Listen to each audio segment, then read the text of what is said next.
નમસ્કાર, ગુજરાત હવામાનના સમાચાર સાથે હું છું ભગવતી વિશાવડિયા. ગુજરાતમાં ચોમાસું ફરીથી જામી ગયું છે, ત્યારે બનાસકાંઠાથી લઈને વલસાડ સુધી અને કચ્છથી લઈને દાહોદ સુધી તમામ જિલ્લાઓમાં વરસાદ પડી રહ્યો છે. ત્યારે આજે એટલે કે બુધવારે હવામાન વિભાગે ભારે વરસાદની આગાહી કરી છે. ગુજરાતના જે 12 જિલ્લાઓ છે ત્યાં ભારે વરસાદની આગાહી કરાઈ છે. ગુજરાતમાં 2 દિવસ ભારે વરસાદ તો રહેશે જ.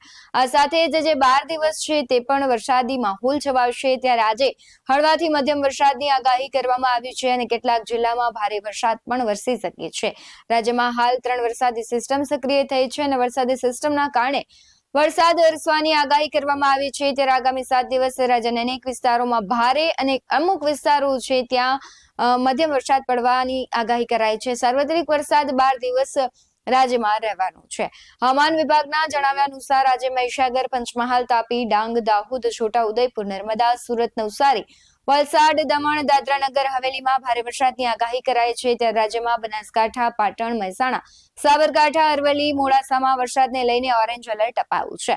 અમદાવાદ અને ગાંધીનગરની વાત કરીએ તો ત્યાં મધ્યમ વરસાદની આગાહી કરવામાં આવી છે. ત્યારે હવામાન વિભાગે હજુ પણ આગામી 4 દિવસ છે માછીમારોને દરિયો ન ખેડવા સૂચના અપાઈ છે, કારણ કે આગામી 2 દિવસ ભારેથી અતિ ભારે વરસાદની આગાહી કરાઈ છે અને ભારે વરસાદને કારણે દરિયો છે તેમાં કરંટ આવતો હોય છે, જેથી કરીને 4 દિવસ માટે ભારે વરસાદને કારણે દરિયો ન ખેડવા સૂચના અપાઈ છે. હવામાન વિભાગે જે આગાહી કરી છે તે અનુસાર વડોદરા સહિતના જે વિસ્તારો છે ત્યાંની વાત કરીએ તો ખેડા, આણંદ, સુરત, ભરૂચ, રાજકોટ, જામનગર, ભાવનગર અને મોરબીમાં હળવા વરસાદની આગાહી કરાઈ છે. આ સાથે જ ઓગસ્ટ સુધી દરિયો ન ખેડાય તો સારું તેવું પણ કહ્યું છે, કારણ કે જે પ્રમાણે હવામાન નિષ્ણાત અંબાલાલ પટેલ છે, પરેશ ગોસ્વામી છે, તેમણે ઓગસ્ટ સુધીનું જે વાતાવરણ છે તેની આગાહી કરી છે કે સાર્વત્રિક વરસાદી વાતાવરણ રહેશે. વરસાદી વાતાવરણમાં દરિયો ન ખેડાય ત્યાં સુધી સારું. ગુજરાતમાં છેલ્લા 24 કલાકના વરસાદની વાત કરીએ તો 95 તાલુકામાં વરસાદ નોંધાયો છે. સૌથી વધુ કપરાડા તાલુકામાં 2.13 ઇંચ વરસાદ, વઘઈમાં,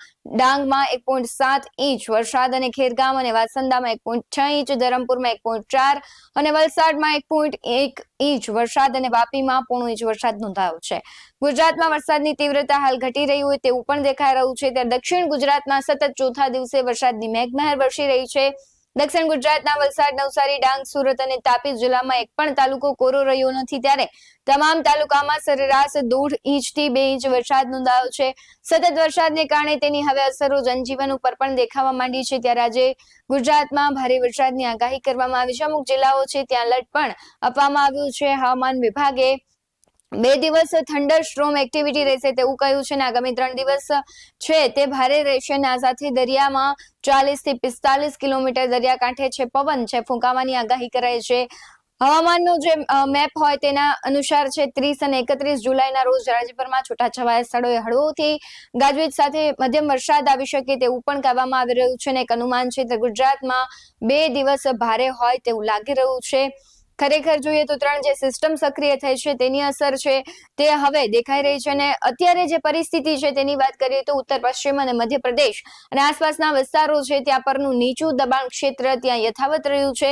સંકળાયેલ ચક્રવાતી પરિભ્રમણ છે દક્ષિણ પશ્ચિમ તરફ જઈ રહ્યું છે અને આ સાથે ઉત્તર પૂર્વ અરબી સમુદ્રથી દક્ષિણ બાંગ્લાદેશ સુધી ગુજરાત તરફનો જે ટ્રફ હતો તે ઉત્તર પશ્ચિમ મધ્યપ્રદેશ અને આસપાસના વિસ્તારો એટલે કે ઉત્તર છત્તીસગઢ, ઝારખંડ અને ગંગા પશ્ચિમ બંગાળ પર સરેરાશ સમુદ્ર સપાટીથી 3.1 કિલોમીટર ઉપર ઓછા દબાણવાળા વિસ્તાર સાથે સંકળાયેલ ચક્રવાતી પરિભ્રમણ યથાવત રહ્યું છે.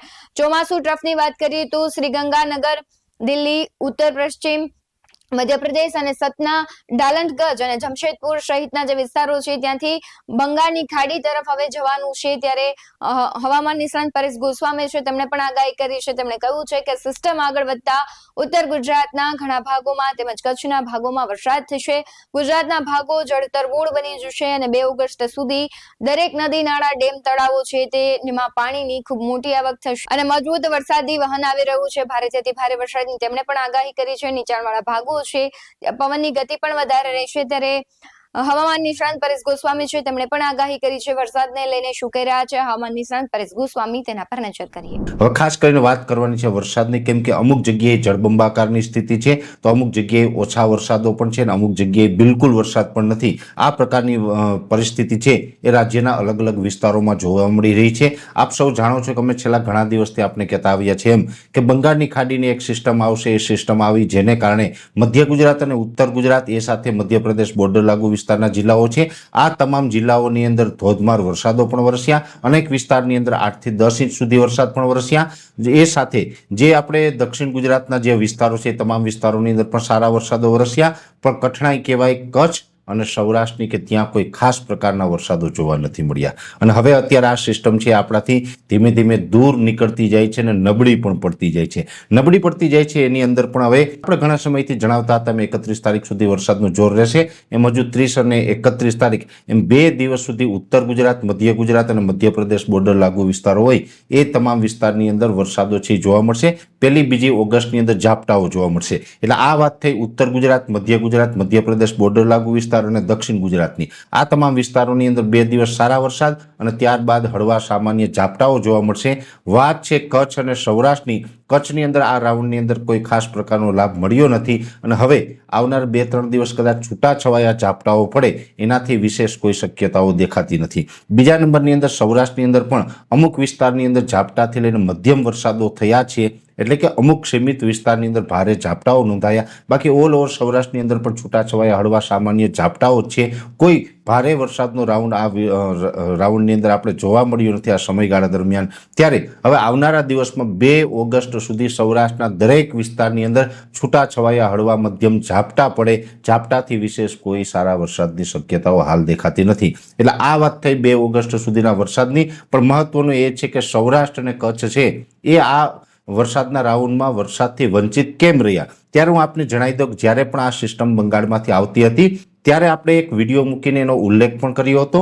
એ વિડીયો પણ આજની તારીખે આપણા યુટ્યુબ ઉપર છે. એની અંદર આપણે સ્પષ્ટ જણાવ્યું હતું કે આ જે સિસ્ટમ આવી રહી છે એના 2માંથી કોઈ એક ટ્રેક હોઈ શકે. કાં તો આ સિસ્ટમ છે એ દક્ષિણ ગુજરાત ઉપર થઈ, સૌરાષ્ટ્ર ઉપર થઈ અને પસાર થાય, અથવા તો આ સિસ્ટમ છે એ મધ્યપ્રદેશ બોર્ડર લાગુ વિસ્તાર થઈ મધ્ય ગુજરાત અને ઉત્તર ગુજરાતના ભાગોને અસર કરે તેવી શક્યતાઓ છે. એટલે જો સૌરાષ્ટ્ર અને દક્ષિણ ગુજરાતમાં ભારે વરસાદ પડશે તો ઉત્તર ગુજરાતમાં સામાન્ય ઝાપટાઓ પડશે અને ઉત્તર ગુજરાત અને મધ્ય ગુજરાતમાં જો આ સિસ્ટમ જાય ને ત્યાં ભારે વરસાદ પડે તો સૌરાષ્ટ્રની અંદર વરસાદનું પ્રમાણ ઓછું રહી શકે છે. એવું આપણે એક વિડીયોની અંદર લગભગ આજથી 5-7 દિવસ પહેલા જ જણાવી દીધું હતું અને અંતે એવું જ થયું છે કે મધ્ય ગુજરાત, ઉત્તર ગુજરાતમાં આ સિસ્ટમ એ તરફ આગળ નીકળી, એને કારણે એ વિસ્તારોમાં ભારે વરસાદો થયા અને સૌરાષ્ટ્રમાં કોઈ વરસાદનો લાભ ન મળ્યો. એટલે હવે છૂટાછવાયા ઝાપટાથી વિશેષ હમણાં કોઈ શક્યતાઓ નથી. કોઈ ખેડૂત ભાઈનો પાક કદાચ વધારે સુકાતો હોય અને જો લાંબી રાહ જોઈ ન શકાય એમ હોય તો 2 ઓગસ્ટ પછી પિયત આપવું જોઈએ. 2 ઓગસ્ટ સુધી હજી આપણે ઝાપટાઓની શક્યતાઓ છે. એકલ દોકલ સેન્ટરમાં સારા ઝાપટા પડીએ અને 5-7 દિવસ આપણા પાકને પાણીની ગરજ સારી દે એવા ઝાપટા પડે તો આપણે થોડા દિવસ ચાલી જાય. પણ 2 ઓગસ્ટ પછી જો જે વિસ્તારને ખરેખર પાકને પિયતની જરૂર હોય તો પિયત આપવું પડશે, કેમ કે 2 ઓગસ્ટ પછી હમણાં નજીકના સમયમાં કોઈ વરસાદ પડે તેવી શક્યતાઓ નથી. આ સિસ્ટમ આવી, આ સિસ્ટમ પણ મજબૂત હતી.